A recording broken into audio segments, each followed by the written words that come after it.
Hey, what's up, everybody? BDF44 coming at you with another video. All right, so if you're wondering, where was the BDF44 during the Lakers versus Detroit game? I was right here. I literally did both the videos, one at halftime, one afterward. I thought it uploaded. I listened to the video that I made in regards to the after game thingy about 4 times because it was one of my favorite videos. I really enjoyed that particular one. We had won and all kinds of stuff was there for that I had said that ultimately led to me having the information that I wanted for the game. But when I woke up the next morning, I listened to it again. You know, one of those situations where I had it saved on my phone. I didn't look at it on YouTube. And then after I listened to it at that point, I'm like, all right, well, I deleted it because of course it was already uploaded. It had been uploaded probably almost for 18 hours at that point. When I looked at my YouTube, I realized that both of those videos had corrupted. Both of them didn't upload. Okay. So I did another Laker video yesterday morning telling you guys a little something about what I thought. Same thing happened. So I don't know if someone's flagging my Laker videos, making it so that anything that has Laker on it isn't getting uploaded. Because I have been quite critical of some people as of late in the Laker organization. So I don't know if they've gotten a whiff of that and say, yo, shut him down. I've also been talking about the people behind the curtain there, the J people, very much since the Kyrie Irving and all that good stuff has been going on Kanye West. So maybe they might have gotten a whiff of me and said, yo, yeah, screw with him. So I don't know if that's what's going on or if there was just something going on in regards to maybe an update. Maybe the app had an update, shut it down or something. I don't know. But that doesn't tell me what happened in both instances. All 3 instances. When you upload 3 different videos, 3 different hours, one on the second day and nothing, but then I upload other videos that don't have Lakers involved in it and doesn't have that problem. Yeah. So if someone's trying to silence me in regards to the Lakers, good luck. I'm gonna keep making these videos. You're gonna be doing it every day. So that's what it is, man. We'll see if this uploads. If not, then I'll know what's going on. But and it will name them something other than Lakers. We'll call them Lackers or something, whatever. So they'll stay off my backside. But for the time being, we have a game coming up today against the San Antonio Spurs, and we're going to send it a lot over the next 10 days because we played them 3 times in the next 4 games. Of course, you guys didn't see my video in regards to the Detroit Pistons, so you don't know my reaction to it, but Anthony Davis balled out, and I was happy about that. We got the production from him in the second half that we wanted to see, in most games. And one of the reasons why that is because Brown wasn't down there jacking up long three-point shots, taking plays away from Anthony Davis. It ain't deeper than that. We got everybody playing just an overall better team game because of that same dynamic. It's just nobody down there taking away plays. And so Bron is going to take at least 3 or 4 long three-point shots that are automatically going to be worked into the equation. And then everything else that he does in regards to driving to the basket, shooting his fadeaway jumpers and all of that. When you look at how many possessions he actually controls himself, you realize why the team is playing better without him. Because a lot of what he was doing wasn't working. See, usually when Bron does that, it's efficiency, so it's not taken away from the team. Even though he's literally the focal point every time, it's like, well, he's connecting on these possessions, so you're not going to have these issues. And then other guys just get in where they fit in and it all works out. But if he's bricking everything he's taking, then you realize how much he does. That ultimately takes away from other people, no matter what, whether he's doing it well or doing it poorly. So it's one of those situations where just by sheer addition by subtraction, we're able to see guys just get more involved. Kendrick Nunn had more plays run for him. He didn't miss a shot. Wenyen Gabriel was out there, didn't miss a shot. Austin Reeves played excellent. He barely missed any shots. Rebounded the ball, was getting passes going, just doing all kinds of great things for himself. Probably the best game he's had all season long. So you look at him, you say Walker was excellent, hit a 3-point buzzer shot at the halftime. Like, it was a lot of stuff to like about how the Lakers approached this particular game. Russell Westbrook had a very, very good passing game, got a bunch of assists off. So when you look at that and you say, hey, Anthony Davis is putting up numbers. I just read somewhere that he had, he was a player who got I think it was 35 points, 15 rebounds, and 4 blocks. It's only a couple players who've done that in this league, and he's done it twice more than anyone else. So that's the type of player we have when he's at his best. We know that, though. He's supposed to be one of the great monsters of the league that shouldn't be able to be guardable. We just don't utilize him properly, and that's become ever so clear to me as we were watching that game. It's like, yo, there are a million ways for this Laker team to attack. We just so happen to run everything through Bron. When we aren't running things through Bron, other guys who are on the team like to be more aggressive because they're, that's a good trait. Guys are aggressive. Kendrick Nunn, Walker, Brown, they tend to be aggressive. So if somebody ain't going to shoot the rock. They don't have no problem shooting. That's not good when you have Anthony Davis, who is kind of bashful but does need the ball. So it's one of those situations where now as a team, everybody's aware that they got to force him to rock in the second half, particularly so that we can get the most out of ourselves. Because at the end of the day, there's no greater end to a possession than Anthony Davis finishing a play or LeBron James finishing a play for the Los Angeles Lakers. So as long as we're getting that as our result, I think we're at our best. So that's what we saw. That's what we need to build upon. Giving the ball to Anthony Davis in the second half just as much as we gave it to him in the first half. And then letting other guys play off of him and put that emphasis on those other guys to get assists off of him. Guys like Kendrick Nunn can raise their assist total. Walker raises assist total just by playing on the floor with Anthony Davis and being intent on using him to get that done. So that's something I want to see our guards continue to do. Austin Reeves, etc. We also keep looking for the pass in regards to AD. Force him the ball. And when I say force, I don't mean the word force literally, because that can be a bad thing, but we need to make it a point for everybody to be pleased with getting assists off AD, period. More Wenyen Gabriel, please. As we mentioned, he didn't miss a shot. We're a much better team with him on the floor. I stressed that a great deal in that video, and it's a damn shame that didn't get uploaded, because it was a big part of what it is I was trying to get to you guys, is that we're so much better with Wenyen, and we're starting to play him more. I think he had like 18 minutes in that Detroit game, and he did great things with those minutes. Those are the minutes I want to see him get. I'm not asking us to increase it past that just yet. I think that's a great place for him to be right now, and he's going to have to earn even more minutes and do great things with the minutes given, but nothing under the 18 mark. He should be like one of the most important players off of our bench, or even starting, but give him those minutes and we'll be better for it. Now, I said a lot about Patrick Beverley. We're going to need him to continue to just continue to work, man. I know it's hard for him to find his shot. Obviously, as a smaller player that doesn't have the speed like that, but he's helping us so much defensively to where other guys are better defensively for having him on the floor. So you give up so much by having him, but you also provide yourself a great deal of continuity and just defensive intellect when he's on the floor. So we got to find a way to get him in certain rotations that are easy to get scoring on the board, you know, because it's kind of hard to find scoring while he's out there, but it's kind of hard to defend when he's not. So that's what it is for the Los Angeles Lakers, finding that sweet balance. And until we find that sweet balance, getting away from him. We got to have a plan for Patrick Beverley. You can't just keep throwing him into the starting lineup and we get out to these slow starts and ask guys like Austin Reeves to come back and get us back in the game. No, start Austin so we don't have that problem. You know, Walker obviously needs to be getting his looks. I love what I've been seeing out of him. We need to continue to just empower him to do exactly what he's been doing. I don't think a whole lot needs to change. I think he's doing a lot of what it is that we want to see him do. Who else, man? Troy Brown. I want to see him get back in the mix. He's kind of gotten lost in the fold since we brought some guys back. Obviously, we got to talk about Schroeder and TB, who were finally back in Laker uniform. But, you know, it's one of those situations where we're just so very pleased that we have enough guards in place that can give us more looks than what it is that we have. And we also like, of course, Troy Brown being in place, kind of be a wing down there, kind of slip between the 3, 4, and 2 spot if necessary and play some defense. But we want him to continue to shoot the ball. He's been a little bashful as of late. He had that 1-0-3 game and hasn't really been shooting ever since. Get back to shooting. My problem with him is he was shooting too much early on. Now he's shooting too little, so he's got to get back to a sweet medium there.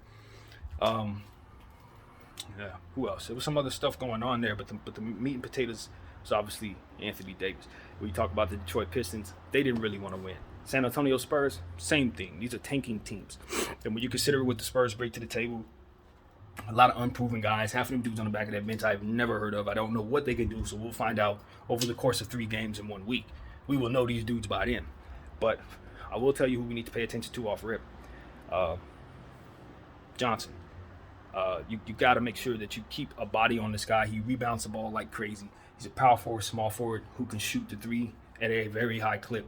He's pretty much the premier player on this team right now. They paid him a whole lot of money, that Keldon Johnson, and he is worth it.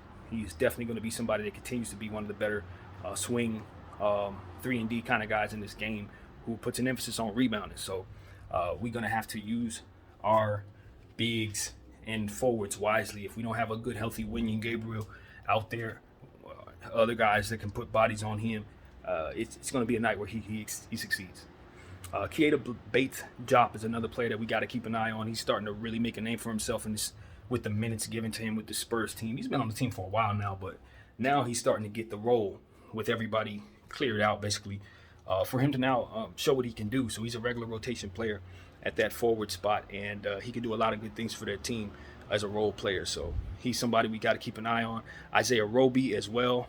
The infamous situation where he was in OKC, a very talented player that had no business being waived, but because they have so many lottery picks, they had to let him go. He ended up sliding over to San Antonio and now has a very good role with them as one of the more productive players right now. So we got to keep an eye on Isaiah Roby at the center spot.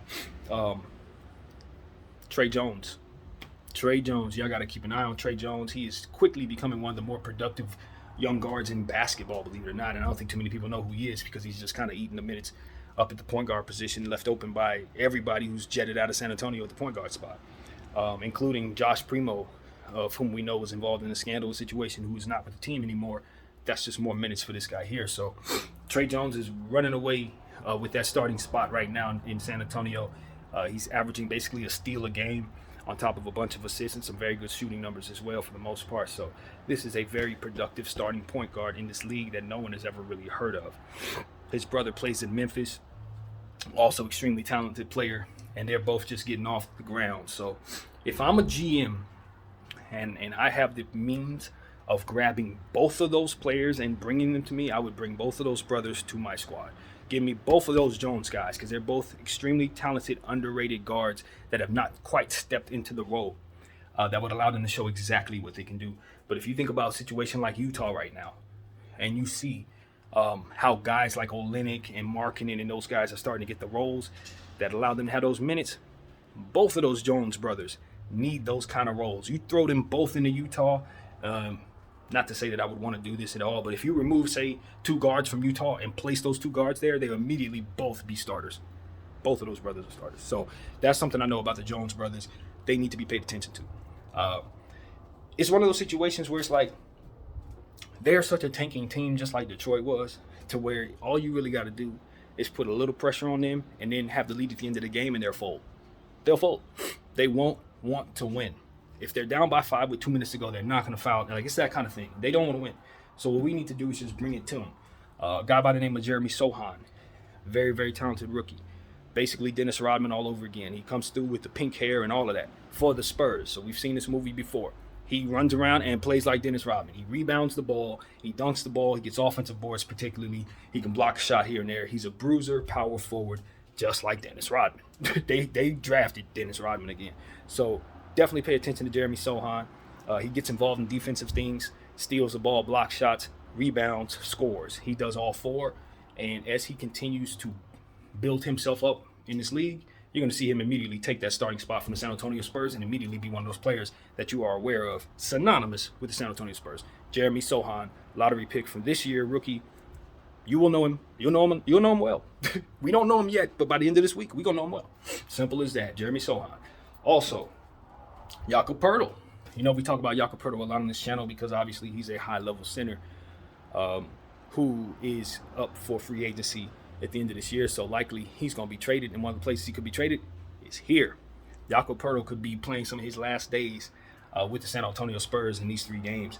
And I think it's important for him to play well in these 3 games to keep his trade value high so he can ultimately get off this team and get into a situation where he can negotiate for a contract that he's deserving of. But as long as he's sitting in San Antonio, he's in limbo.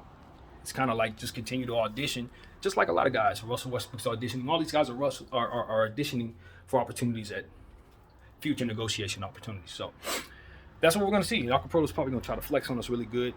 Obviously, going up against Anthony Davis, he's going to have trouble, but this is a very talented player. I expect his numbers to be high in all 3 of the games that we play this week, and which is why we want to talk about Thomas Bryant coming back to the Los Angeles Lakers after being drafted with the Lakers and leaving.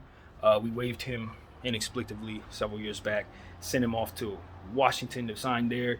He did some good things with them in the first couple years, got hurt, and has been hurt ever since, and now he's back with us. He's hurt with us, but he's finally on the floor for us and did some really good things in that previous game against the Pistons. So we love the energy that he put out on the floor as he brings to the table with his personality, demonstrative, waving his arms, screaming, dunking, providing energy. It's just something that's been missing from our team, and it's something that we immediately fed off of. When you consider his personality, Patrick Beverley's personality, Coach Ham's personality, those are 3 guys that you're going to get energy from at all times in regards to this Los Angeles Lakers team. And when you consider our core, guys who tend to be either moody or have to be giving a pep in their step. They need energy instilled in them. Our core does. These are the type of guys I'm looking to provide that. So I like having TB back. His energy was infectious, and it immediately affected a winning that was taking place, as well as the size that he provided. Him, Winion Gabriel, Austin Reeves in the defense. Those guys were playing down there with Anthony Davis. It definitely put a different dynamic down there for us to really benefit from. So got to continue to use TB and keep him healthy. And he's going to have to do a good job of doing the things that he needs to do to stay healthy. He tends to throw his body around. As a big man who's fragile, so to speak, he needs to just limit those falls, limit those situations. Try to stay as healthy for this team as possible, because you're literally the only center we got. No disrespect to Damian Jones, but he's just not at all what we need in that situation. Yeah, let's see. I don't know what's going on with Max Christie. Last I checked, he was in health and safety protocol, so I haven't heard that anything has changed there. Hopefully it has, and we'll get him back, because we definitely miss his rebounding and defensive prowess on the floor, as well as his jump shooting that's starting to come around. So, we still haven't seen quite the dynamic of the logjam that we're going to have with our forwards and guards, because guys are still missing as guys are coming back. But once everybody is healthy, it's going to be incumbent upon guys to be patient with one another. And the video that I made yesterday that didn't get uploaded, the third one, was me asking everybody to be patient. Be patient in regards to the guards are going to have to do some sitting, because the sacrifice that the Lakers are going to have to make is not in the size. We tend to go small ball now that we have so many guards. Saw that in the Detroit game. That's something we got to stay away from. We don't want to put 4 forwards on the floor with Anthony Davis, or 4 guards rather on the floor with Anthony Davis, just because we have so many guards. It's going to leave us at a disadvantage. We're not a better team for that, because those guards can't really shoot. So all we're doing is giving ourselves a size disadvantage without the shooting benefit. So we need to stay big. Winion Gabriel, Thomas Bryant, Anthony Davis need to be on the floor basically all the time. Troy Brown, we need those bigs. And I just don't want to see us getting away from size matchups, because we have so many guards we got to account for that really do deserve to play. So it's going to be upon those guys to respect that they do deserve to play, but this is not enough minutes, and we can't be going small ball to assure that you play. So that's the patience I'm looking for. I also want the Lakers to be patient in regards to other aspects. Don't go hastily making a trade that's ultimately going to bring you back something that makes us less flexible, just because we're running into a San Antonio team that may have a guy like Doug McDermott play well this week. Does not mean you need to then trade for Doug McDermott's contract just because you saw him play well for 3 games. That's not the bigger picture look that I want the Lakers to have in regards to themselves. We're not paying for what it is that we see. Everybody who is up for trade looks great right now if their franchises knows what they're doing. They feature those guys, so their numbers will be up. What we don't want to do is think that we're going to get that player as we trade for them. That's not how you want to project them. You think about what they're going to look like at their very worst and see if that is something you would want to manage. If that's not something you would want to manage, then you don't acquire that player. You don't expect them to play their best. No one ever does here. And that's something that we know. Guys come here play worse unless they're a shooting guard, period. So that's what we know. So just patience, patience for myself in regards to this team. Now that we got guys coming back, I can start to see the fullness of what it is that the team could ultimately do if AD and Bron are both the focus of what it is that we're doing. If they're heavy, meaning if they're taking on the heavy lifting with the shooting and all the different things that they are supposed to do as superstars, then we will have a team that should be able to complement them. Even though these guys aren't very talented, together they should do the things that make it so that AD and Bron can be themselves, and that should be good. But we're going to have to make a trade in order for this team to be good enough, and we knew that from the beginning. So everything is still in place. Our team started off really poorly because we had key pieces missing. Now that the key pieces are back, we're starting to see some discipline with the 3-point shooting. Since we started off shooting so poorly, certain things we're starting to see ourselves be better at just because we started so poorly. So that's really what I'm saying. It's just, for me, it just sucks because a lot of this stuff was said in those videos and you'll never hear them. But I'm trying to condense all these points into that video. At the end of the day, I just want the Lakers to come out here and stay healthy, man. We're playing against teams we're supposed to beat. So obviously getting the victories are of the utmost importance with our situation. So, we don't want to play games with San Antonio. If we get off to a big lead, we need to keep the foot on the gas, that kind of thing. Don't get discouraged if we drop the first game against San Antonio. Keep the game plan going. This is not a good team we're going up against. But they do have some talented young players who play some defense and some size down there that we're going to have to respect. So that's what comes to mind, man. Think about Doug McDermott. He's going to be shooting the ball a lot. Jakob Poeltl, Roby, Johnson, Bates, Giop, Jones. Trying to run through Sohan. These are names you're definitely gonna have to pay attention to as we play the Spurs this week. Um, Trying to figure it out. If there's anybody else, Josh Richardson. Josh Richardson is another guy. And I looked at the stats against the Clippers. They got blown out really good in the last game. But Josh Richardson had a -16. Every time I see Josh Richardson, he's struggling. And I know the Lakers are really tempted to go get his contract, him and Doug McDermott, because it's an easy fix to get you some young wings, or some wings. I ain't saying young, but wings that can help you and blah, blah, blah. But I look at Josh Richardson as a player who underachieves in most situations. And given that we have this dynamic where guys play worse when they get here, I don't want to trade for a guy who has a reputation of not playing well when he goes to teams. And that's exactly what Josh Richardson has. Doug McDermott is a player who we know can play. I think they used to call him McBuckets when he was in college, so we know he could ball out. And I think he's a helpful player. When you consider a pro who can give you a bunch of scoring, stretching the floor, be consistent, somebody you don't expect to cower under the bright lights but can still play a role, I think Doug McDermott is a guy we can slip in. The problem is, I wonder, and I don't know because he's only played for teams I never watched, but I wonder where he's going to be defensively. When you couple what his natural strengths are, shooting the ball on the offensive side of the ball, and you couple that with some of the injury issues, I'll be paying a close attention tonight to see where he affects things defensively, if at all. And if he does, that'll determine whether or not I would want to bring him in. So that's one of the players I'm very much paying attention to. I'm looking to learn about Doug McDermott this week because I haven't seen a whole lot from the dude. So this will give us an opportunity to really dig in on his game. So that's what the good thing about this whole situation is. We almost got like a playoff series against the Spurs basically this week. And, two teams that are not very good seeing each other a lot. So we should get some wins out of the situation. As I said, we will know these players like Jones and Sohan like the back of our hand by the end of the week. And we'll probably want some of those players on our team. You look at a guy like Sohan. That's a young player to where if you're rebuilding, obviously you're San Antonio Spurs, you don't want to let him go, but it's not too many situations that you don't feel good about putting him in because he's going to be a guy who does a lot of dirty work stuff. Rebound the ball, push some people around, dunk the ball, get the crowd going, and that's the type of piece that you can fit into just about anything. I don't know if he can stretch the floor at all, but defensive intangibles, 50-50 balls and stuff like that, this is a guy who could really, really flex some. So I'm going to be seeing if he can start to get back to the level he was at maybe 3 weeks ago before his injury, because he started to pick it up, started to put together close to double-doubles, 8 points, 7 rebounds, that kind of stuff, 3 assists, 2, something like that. It was starting to come, and then he got hurt. So now he's been back for about 3 games or something like that. It's time for that to start ramping back up with the minutes that they're giving him. So, yeah, most situations, I would be livid about having to see a bad team 3 times in 1 week. But this particular team has a bunch of stuff that I'm curious about. Bunch of stuff. So it'll be all right. And we got the Suns sometime this week, too, in the midst of all these San Antonio games. That's who we play next. And then San Antonio will be coming up twice after that. So, of course, I'll have everything for you, as I always do, unless they keep me from uploading the videos, as to which you won't see me at all. But I'll still be making those videos because I'm consistent as they come. So it is what it is, man. The Lakers are our squad, man. I've said so much about this team that I wanted you guys to hear. But the most important thing that I want everybody to understand is I'm rooting for this team to win, but they can blow it up at any moment, and I'll support that too. Trading Anthony Davis is definitely the most important thing for us to get back pieces that ultimately make us better.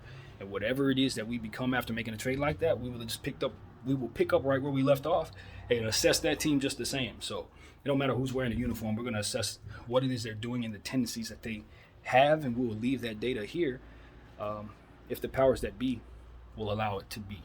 And I think I'm an asset to the Lakers. So if people are offended by my opinions, they need to listen to more of them. That's the God's honest truth, because I've said a lot of stuff over the years. So that's just what it is, man. That's what it is. I don't think you're going to find too many people who are not getting paid that have more passion for the betterment of this franchise. You're not going to find too many that are put as much time into this thing as I do. You're not going to find that. Not for people. Not in regards to people not looking for money. No, you're not going to find that. So y'all need to, and when I say y'all, I'm talking about the powers that be. Y'all need to consider that when flagging me, because I don't want nothing from you, just to see you better. BDL 44. I thank you all for watching. I'm out.